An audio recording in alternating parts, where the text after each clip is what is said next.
ಒಂದು ಡೆಂಗಿ ಆದ್ರೆ ಇನ್ನೊಂದು ತೊಂದರೆ ಬರೋದು ಮಲೇರಿಯಾ. ಹೌದು ಹೌದು ಅದು ಸೊಳ್ಳೆಯಿಂದಾನೇ ಸೊಳ್ಳೆಯಿಂದಾನೇ ಬರೋದು. ಹೌದು. ಅದ್ರ ಬಗ್ಗೆ ದಯವಿಟ್ಟು ಇದು ಇದೇ ತರ ಚಿಹ್ನೆಗಳು. ಬಟ್ ನಮ್ಮಲ್ಲಿ ಏನಾಗುತ್ತೆ, ಅದಕ್ಕಂದ್ರೆ ಎಪಿಡೆಮಿಕ್ ಆಗೋ ಒಂದು ಜಾಗಗಳು ಅಂತ ಹೇಳ್ತಾ ಇರ್ತವೆ, ಅದು ಐಡೆಂಟಿಫೈ ಆಗಿದೆ. ಬೆಂಗಳೂರು ಗ್ರಾಮಾಂತರ ಪ್ರದೇಶದಲ್ಲಿ, ಬೆಂಗಳೂರಲ್ಲೇ ಒಂದು ಪರ್ಟಿಕ್ಯುಲರ್ ಪ್ಲೇಸ್ಗಳಲ್ಲಿ ಬರುತ್ತೆ. ಬಟ್ ಇತ್ತೀಚಿನ ದಿನಗಳಲ್ಲಿ ಸ್ವಲ್ಪ ಕಡಿಮೆ ನೋಡ್ತೀವಿ. ಈಗ ನೋಡ್ತಾ ಇರೋದು ಹೆಚ್ಚಾಗಿ ಡೆಂಗ್ಯೂಗಳು. ಇದೂ ಅಷ್ಟೇ, ಮಲೇರಿಯಾನು ಒಂದು ಜ್ವರ ಮೇಲಿನ ಮೇಲೆ ಬರ್ತಾ ಇದ್ದಂಗೆ, ಚಳಿ ಜ್ವರ ಕಂಟ್ರೋಲ್ ಆಗ್ತಾ ಇರೋದು. ಬೇರೆ ಟೆಸ್ಟ್ ಎಲ್ಲ ರೂಲ್ ಔಟ್ ಮಾಡಿದಾಗ ನಾವು ಮಲೇರಿಯಾ ಅಂತ ರೂಲ್ ಔಟ್ ಮಾಡ್ತೀವಿ. ಮಲೇರಿಯಾ ಡಿಟೆಕ್ಷನ್ಗೆ ಎಷ್ಟು ಬೇಗ ಫಾಸ್ಟ್ ಆಗಿ ನಮ್ಗೆ ಗೊತ್ತಾಗೋ ಮೆಥಡ್ಗಳಿದ್ದಾವೆ.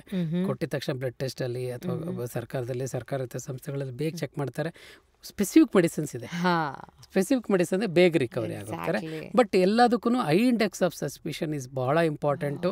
ಆಮೇಲೆ ಡಾಕ್ಟರ್ ಹತ್ರ ಏನಾಗುತ್ತೆ, ತೋರಿಸ್ತಾನೆ ಇದ್ದೀವಿ, ತೋರಿಸ್ತಾನೆ ಅದಲ್ಲ, ಯಾವಾಗಲೂ ಒಂದು ವಿಸಿಟ್ ಆಗಲಿಲ್ಲ, ನಿಮ್ಗೆ ಗೊತ್ತಾಗುತ್ತೆ 3 days ಆಯಿತು. ಈಗ ಟೆಂಪ್ರೇಚರ್ ಬರ್ಕೊಂಡು ಹೋಗ್ಬೇಕು ಡಾಕ್ಟ್ರಿಗೆ. ನಾನು ಮೊನ್ನೆ ಫಸ್ಟ್ ಡೇ ಬಂದಾಗ 102 ಇತ್ತು, ಇವತ್ತು ನೆನ್ನೆ 100 ಇತ್ತು, ಇವತ್ತು 99 ಇದೆ. ಡಾಕ್ಟ್ರಿಗೊಂದು ಗೊತ್ತಾಗುತ್ತೆ, ಆಗ ಟೆಸ್ಟೇ ಬೇಕಾಗಿಲ್ಲ. ಆಮೇಲೆ 5th ಡೇ ಇನ್ನೂ ಜ್ವರ ಇದೆ, ಈಗ 5ನೇ ದಿವಸ ಅಂದರೆ ಟೈಫಾಯ್ಡ್ ಚೆಕ್ ಮಾಡೋದು ಗೊತ್ತು, ಅದು ಈ ಸೀಸನಲ್ಲೇ ಬರೋದು. ಅದಾದಮೇಲೆ 7th ಡೇಗೆ ನಾವು ಮಲೇರಿಯಾ ಅಂತ ಚೆಕ್ ಮಾಡ್ತೀವಿ. ಈ ಥರದ್ದು ಡಾಕ್ಟ್ರಿಗೆ ಹೆಲ್ಪ್ ಮಾಡಬೇಕು, ಬರೀ ಕಂಪ್ಲೇಂಟ್ಸ್ ಹೇಳೋದಲ್ಲ, ಇನ್ನೂ ಕಮ್ಮಿ ಆಗಿಲ್ಲ ಅಂತಲ್ಲ. ನೀವು ಅವ್ನು ಫೀಡಿಂಗ್ ಬಗ್ಗೆ ಇರ್ಬೋದು, ಟೆಂಪ್ರೇಚರ್ ಚಾರ್ಟ್ ಇರ್ಬೋದು, ಅವ್ನು ಉಸಿರಾಡೋದ ಕ್ರಿಯೆ ಇರ್ಬೋದು, ಕೊಟ್ಟರೆ ಮೆಡಿಸಿನ್ಗೆ ಇರ್ಬೋದು, ಅದೆಲ್ಲ ಬರ್ಕೊಂಡು ಹೋದ್ರೆ ಭಾಳ ಹೆಲ್ಪ್ ಆಗುತ್ತೆ.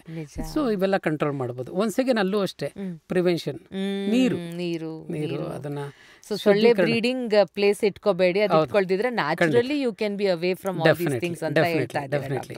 ಅಂಡ್ ಅಪಾರ್ಟ್ ಫ್ರಮ್ ದಟ್ ನೀವು ಹೇಳ್ದಾಗೆ 1 ರಿಂದ 5 ವರ್ಷ ಆದ್ರೂ ಮಗುಗೆ ಎಲ್ಲ ಹೇಳ್ಕೊಳ್ಳೋಷ್ಟು ಅದು ಗೊತ್ತಾಗಲ್ಲ. ಸೊ ಪೇರೆಂಟ್ಸೇ ಅಬ್ಸರ್ವ್ ಮಾಡಬೇಕು. ಅಂಡ್ ಅಪಾರ್ಟ್ ಫ್ರಮ್ ದಟ್ ನೀವು ಹೇಳ್ದಾಗೆ ಯಾವ ರೀತಿಯಾಗಿ ಆ ಚಾರ್ಟ್ ಮೇಂಟೈನ್ ಮಾಡಿ ತಗೊಂಡೋಗಿ ಡಾಕ್ಟರ್ ತೋರಿಸ್ತಾರೋ.